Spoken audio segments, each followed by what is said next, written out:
Bonjour les terriens, et bienvenue dans ce 26e journal de l'espace. Je suis Quentin, et dans cette vidéo je vous résume, comme d'habitude, les temps forts de la conquête spatiale de la semaine. Aujourd'hui, cap sur la mission très attendue ExoMars, où malheureusement les nouvelles ne sont pas bonnes. Ensuite, toujours à propos de Mars, je vous détaille le panorama extraordinaire que nous a envoyé Curiosity. Après cela, allons faire un petit tour du côté de chez SpaceX qui vient de réussir une très belle mission.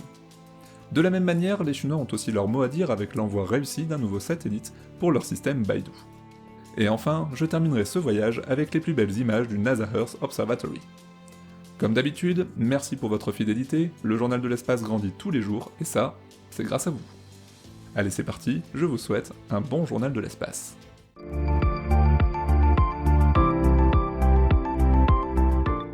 Avec ExoMars, mettons le cap sur la planète rouge.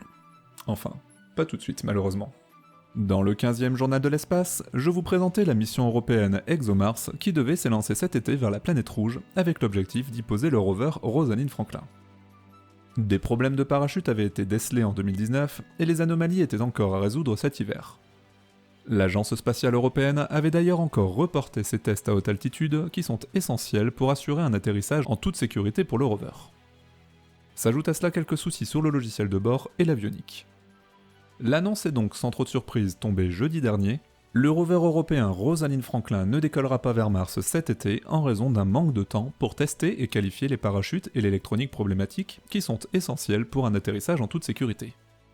Le directeur général de l'Agence spatiale européenne, Johan Dietrich Werner, précisait lors de sa conférence de presse « Décoller cette année signifierait sacrifier les tests essentiels restants.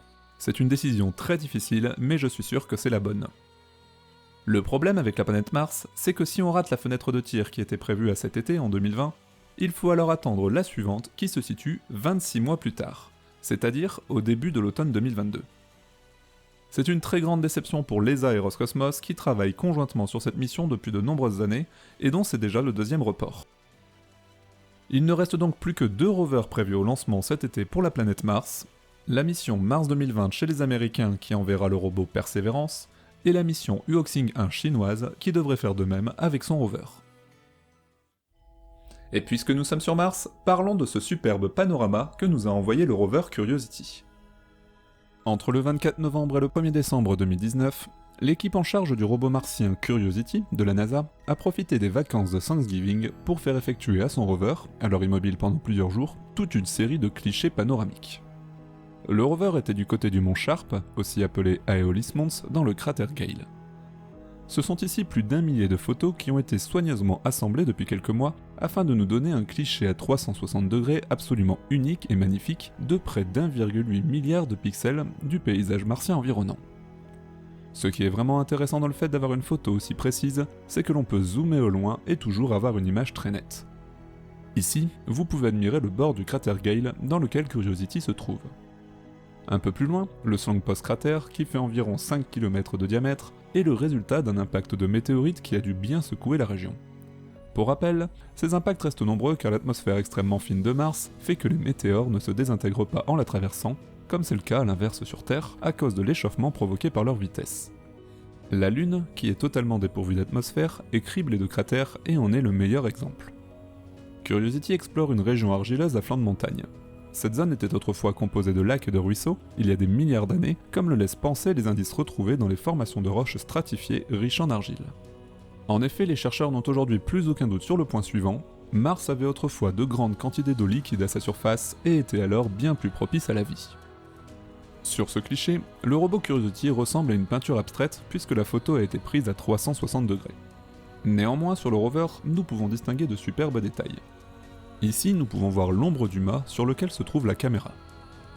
Cet instrument, appelé RAD, permet de mesurer les radiations du Soleil et de l'espace.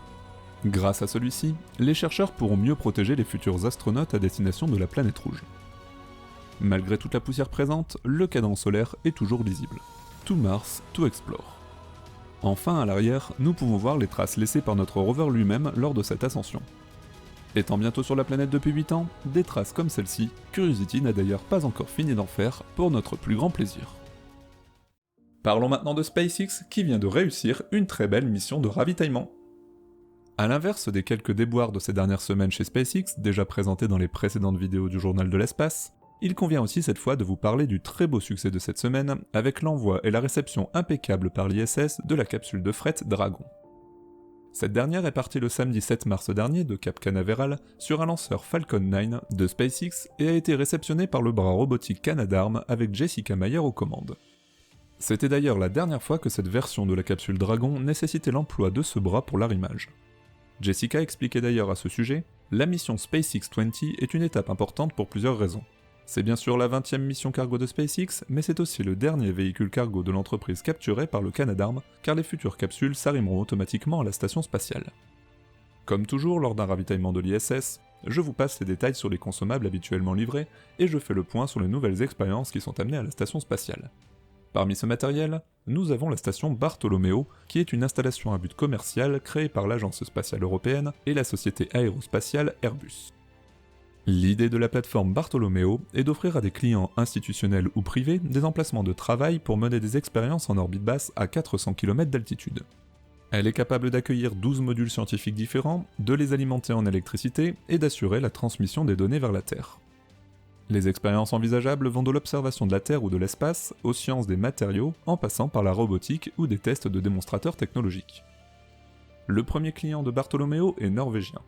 Baptisé Multi-Needle Langmuir Prod, l'expérience mesurera la densité du plasma dans l'atmosphère terrestre. Une autre expérience scientifique livrée par la capsule Dragon, appelée MVP Cell 03, examinera si la microgravité augmente la production de cellules du muscle cardiaque à partir de cellules souches. La même étude est réalisée sur Terre afin que les chercheurs puissent comparer leurs résultats avec et sans gravité. Ces connaissances pourraient aider dans le traitement des maladies cardiovasculaires qui sont la première cause de décès aux États-Unis. Une autre étude porte sur la fonction intestinale. Les chercheurs envoient une expérience sur l'ISS qui les aideront à mieux comprendre la fonction des organes et la réponse du système immunitaire du corps dans des situations de stress. Mais revenons-en à cette capsule Dragon. Celle-ci en était à sa 3e réutilisation successive, après avoir déjà amené du fret en février 2017 et décembre 2018, et effectué alors son dernier vol. Elle sera remplacée par la 2e génération de capsules Dragon, capable, comme le précisait Jessica Meyer, de s'amarrer automatiquement à la station sans nécessité d'intervention humaine. La nouvelle capsule Dragon 2 sera prévue pour être réutilisable jusqu'à 5 fois d'après SpaceX. C'est la clé pour l'entreprise afin de réduire le coût des vols spatiaux, et c'est ce qui rendra économiquement réalisables les futurs et ambitieux projets tels que la colonisation de Mars. Cette réutilisabilité s'applique aussi bien évidemment aux lanceurs. SpaceX a d'ailleurs fait atterrir le premier étage de sa Falcon 9 environ 8 minutes après le décollage pour la 50e fois successive lors d'un lancement orbital. La capsule Dragon restera attachée à l'ISS pendant environ 1 mois, puis redescendra sur Terre chargée d'expériences scientifiques terminées. Le système chinois Baidu, ça vous dit quelque chose ? On en parle tout de suite. La Chine a lancé avec succès le lundi 9 mars dernier un satellite de positionnement, de navigation et de synchronisation. Il a été envoyé sur une orbite de transfert géosynchrone par le lanceur chinois Long March 3B. Ce lancement était l'avant-dernière étape du pays afin d'achever son système mondial de navigation appelé Baidu. Le système Baidu, aussi appelé BDS, est un système de navigation et de positionnement par satellite chinois, toujours en cours de déploiement, qui devrait devenir complètement opérationnel fin 2020. Il est l'équivalent du GPS américain, du GLONASS russe et du Galileo européen. Ce système, une fois terminé, sera composé de 27 satellites en orbite terrestre moyenne, 5 sur orbite géostationnaire et 3 sur orbite géosynchrone inclinée. Baidu est aujourd'hui utilisé dans les secteurs suivants tels que la sécurité publique, les transports, la pêche, l'électricité, la foresterie, la prévention des catastrophes et la construction de villes intelligentes. Ce système peut également être utilisé pour les services d'urgence de recherche et de sauvetage du pays, ainsi que pour les messages courts aux populations. Baidu a bien entendu aussi un aspect militaire et permettra à l'armée de libération du peuple, l'armée chinoise, de renforcer ses capacités de ciblage et de guidage de ses armes longue portée et d'orientation des troupes déployées à l'étranger, donnant ainsi à la Chine une plus grande projection du pouvoir au-delà de ses frontières. Ce lancement était le 5e de l'année pour le CASC, la Société des sciences et technologies aérospatiales de Chine, qui prévoyait pour cette année un total de 40 lancements pour le pays. Ce nombre reste bien entendu toujours sujet à l'évolution de l'épidémie de coronavirus qui a fragilisé et retardé l'industrie spatiale du pays. Et pour terminer ce journal, je vous propose un voyage autour de la Terre avec les superbes images du NASA Earth Observatory.